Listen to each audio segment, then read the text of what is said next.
Alright, let's go.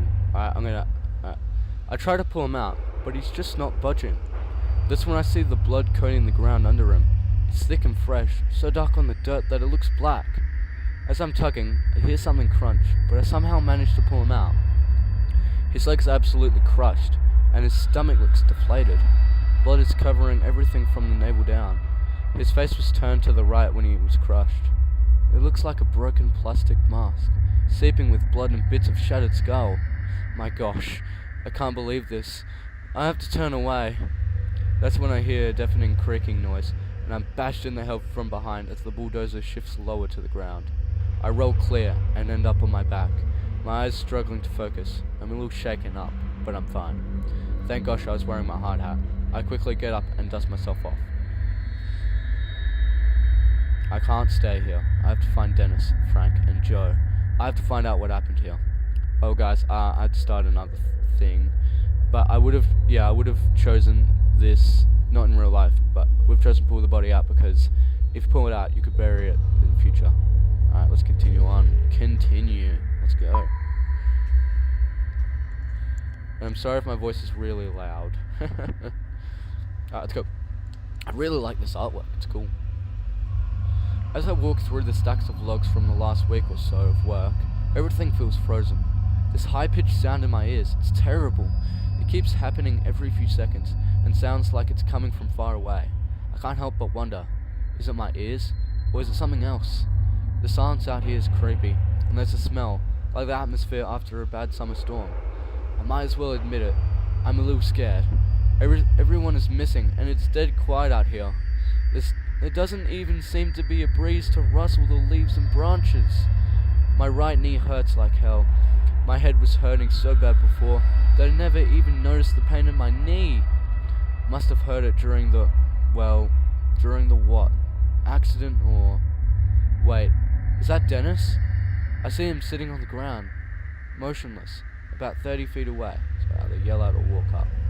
I feel I gotta yell, because if you walk up to someone, you know, expecting they could just karate chop you or something. But yeah, let's yell out. Dennis! I yell. Dennis! Can you hear me? Dennis lets out a shout, like someone walking from a nightmare. He then looks back at me from the ground. Yeah, Roger, I hear you. He hollers back as I head over to him. Dennis is built like a wrestler and has the tough personality to match. But in this moment, he looks disoriented and even a little anxious. Though I'm glad to see him, the fear on his usually confident face is alarming. What the hell happened? What's going on? He asks. Don't know, the crew's missing. An explosion, I think. Yeah, let's go with... Don't know, the crew's missing. I don't know, the crew's missing. Missing? Dennis says. Where do you think they went? I'm not sure, I say, but it has me pretty freaked out. Something's not right here. Still sitting on the ground, he looks around the woods, as if he is just now understanding the severity of the situation. The equipment was overturned, the dozers too, I say, shifting my hard hat and wiping my forehead. You okay? I ask him. Yeah, just shaken up. Me too. This might be the most intimate conversation Dennis and I have ever had. While he and I have always been on good terms, when we've never been particularly close. I've always respected him though. Sure, he's come to work a few times looking like he'd been in a bar fight the night before, but I've also seen him do an enthusiastic impression of a dinosaur as he played with Tony's kids while they waited for their dad to finish up his shift. It's then that it hits me. Dennis and Tony were good friends. I'm not sure I want to rattle him with news of Tony's death right now. Not before we know what's going on. But he has a right to know. Oh wait, is this a choice if I have to tell him or not? Oh, fudge. If I don't tell him, he'll never know. And then if this thing, whatever we're doing here, if like it's actual complete, like it's a happy ending or something, well, he's gonna get F'd in the A. It's gonna be over for him. Well, not over, but you know, he's gonna be sad. I think I should tell him. You don't keep secrets from people. You know, if you do that, you're ruining your friendship. You know, you might as well, you not kill yourself, but you might as well just end that friendship because you're not honest. You need to be honest in a relationship or a friendship. Any friendship. Just anything. Don't lie. Alright, let's go. Oh jeez, okay. You were up front with Dennis about Tony. Oh, I guess that could be a big important thing. Dennis's eyes fixate on me, startled. He was crushed under the dozer, I say. Dennis pauses for a moment, like he's trying to understand what I said. His eyes narrow and his bottom lip quivers. Shit, he says. I can tell that he is fighting back tears. He and Tony had been tight, almost like brothers. Hey, he adds quickly, as if trying to escape the reality of Tony's death. Did you see that light? No, I say. What did you see? I don't even know, Roger, he says. It was like this flare of white light. It came right up out of the ground, like an explosion. So there was an explosion, I say. Maybe it was some equipment or... This was no equipment, Dennis interrupts, agitated. This huge ball of light came right out of the damn ground. What did it look like? Where did it go? Well, we know what it looks like. I'm not an idiot. It's white. Well, that's not... I'm not trying to be racist. It was a white light. Where did it go? Yeah, that's important because, you know, it could be...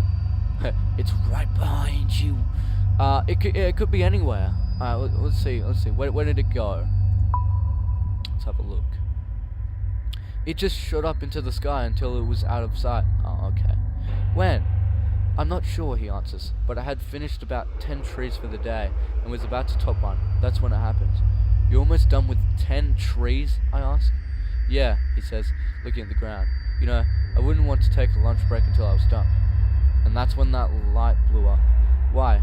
You don't believe me? Ooh, 10 trees, buddy. 10 trees. I believe you. I think you're exaggerating. Ooh. You know, I'm gonna believe him because I feel he's telling the truth. I don't think he'd lie to me. I'm his boss. Would you lie to your... Well, yeah, you can lie to your boss, but I don't think this guy would. I think he's the type of guy that likes to be truthful like me.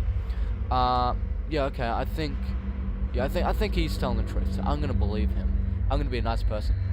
You need trust and honesty in this. In everything. He believed Dennis's story. He saw what he saw. I think to myself, he has no reason to lie about this. My gosh, are you okay?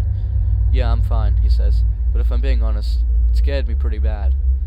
And if it's all the same to you, I'd like to get the hell out of here. We both stand up and start heading towards the road. It isn't until we start moving that I see Dennis is wounded. His right side is coated in blood, the red seeping through his blue work shirt. There are splatters of it here and there, but also a very large red splotch that makes me worry. Are you in a lot of pain? Did you get an injury? Ooh, that's... Did you get an injury, or is he in a lot of pain? Because if you ask if they're in a lot of pain, well, then you know. How did he get it? Well, it's kind of important, because if you ask someone, oh, how'd you break your leg? You know, you get the story. But, I mean, he could be in no pain. That's the thing. I mean, we don't know. Okay, I'm going to say... Ooh. Yeah, okay. Are you in a lot of pain? That's how I'm gonna say. I've been better. I don't know how much longer I can stay on my feet, he says. What happened, I ask. I'm not sure, Dennis replies. It must have gotten thrown or hurt I must have gotten thrown or hurt somehow from that light. It's then that I notice that the strange ringing noise is still filling the air. Hey, I say, stopping. Do you hear that high-pitched ringing noise every once in a while? Dennis looks scared when I ask him this question, and he just nods. I thought it was just me, he says. He looks out of sorts and uncertain. I've never seen him like this before. It's obvious that he's looking for some reassurance. Even though I'm his boss, there's something very unnerving about this. Well, we'll be okay. It's probably nothing. It's freaking me out. If you gotta ooh, it's just, ooh, I don't know. It's a good choice of questions, you know? but